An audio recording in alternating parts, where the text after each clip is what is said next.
Hello guys, मैं to Sunil जल्दी से आज के टॉपिक पे बात कर लेते हैं। ये टॉपिक है रिजल्ट पूजा सिंह के कमेंट का, जिन्होंने कमेंट किया है कि अगर हम मखाने को उंगलियों से उठा करके खाएं तो क्या ये ग्रॉस मूवमेंट है या फाइन मूवमेंट। और दूसरी बात, उन्होंने दूसरा कमेंट किया कि मूंगफली को छील करके खाना ये ग्रॉस है या फाइन। इसके बारे में बात करेंगे। चैनल को सब्सक्राइब कीजिए, लाइक कीजिए, शेयर कीजिए, पूरी दुनिया में फैला दीजिए।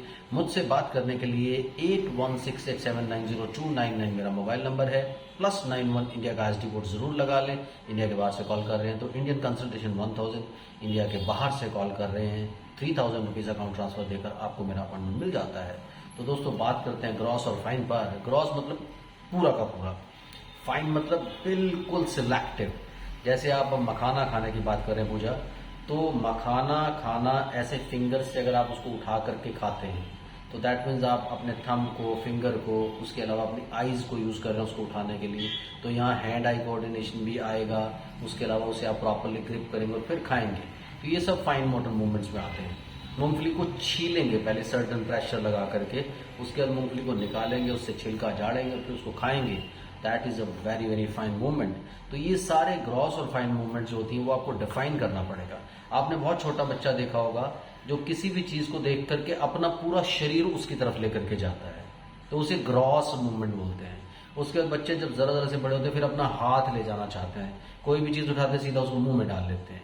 तो ये सारा ग्रॉस मूवमेंट्स में आता है। जैसे जैसे बच्चा बढ़ता जाता है उसका हैंड आई कोऑर्डिनेशन इंप्रूव होता है, उसका अपनी बॉडी पे कंट्रोल इंप्रूव होता है, अपनी मसल्स पे कंट्रोल इंप्रूव होता है, उसका न्यूरोमस्कुलर सिस्टम मजबूत होता है। वैसे वैसे मूवमेंट्स फाइन होती चली जाती है। बाद में अगर आप उसे एक निडल लेकर के उसमें धागा डालने के लिए भी बोलेंगे तो वो काम भी वो इजिली कर देता है। पहले आप देखते हैं बहुत छोटे बच्चे अपने कपड़े अपने से नहीं पहन पाते। बाद में जब आप उनको ट्रेनिंग देते हैं उनमें मैच्योरिटी आती चली जाती है, तो वो अपने कपड़े खुद पहनते हैं, अपने शर्ट के बटन खुद लगाते हैं, अपनी पैंट्स की जिप खुद बंद करते हैं। तो ये सारी की सारी चीजें फाइन मोटर मूवमेंट्स में आती है, जिसे बच्चा एज के साथ सीखने लगता है। इन बच्चों में जिनमें ऑटिज्म और एडीएचडी की प्रॉब्लम होती है, ये बच्चे अपने आप को ऑर्गेनाइज नहीं कर पाते। सबसे पहली इन सब मूवमेंट के लिए जरूरत होती है फोकस की। मैं आपसे बार बार लड़ता हूं, बार बार आप लोगों को बोलता हूं कि फोकस, अटेंशन, आई कांटेक्ट और सिटिंग पे काम करो, आपके बाकी सारे काम इजीली होने लगेंगे। तो वो इसीलिए कहा जाता है कि फोकस के बाद जब आप किसी चीज को देखेंगे तो ऑर्गेनाइज करेंगे। तो फोकस के बाद ये सारी की सारी चीजें शुरू होती हैं। पहले सारी की सारी मूवमेंट्स होती हैं वो ग्रॉस मूवमेंट्स होती हैं। बाद में जैसे जैसे आप बढ़ते चले जाते हैं आपकी मूवमेंट्स फाइन होती चली जाती हैं। सो ग्रॉस और फाइन मोटर मूवमेंट्स में आपको डिफरेंशिएट करना बहुत जरूरी है।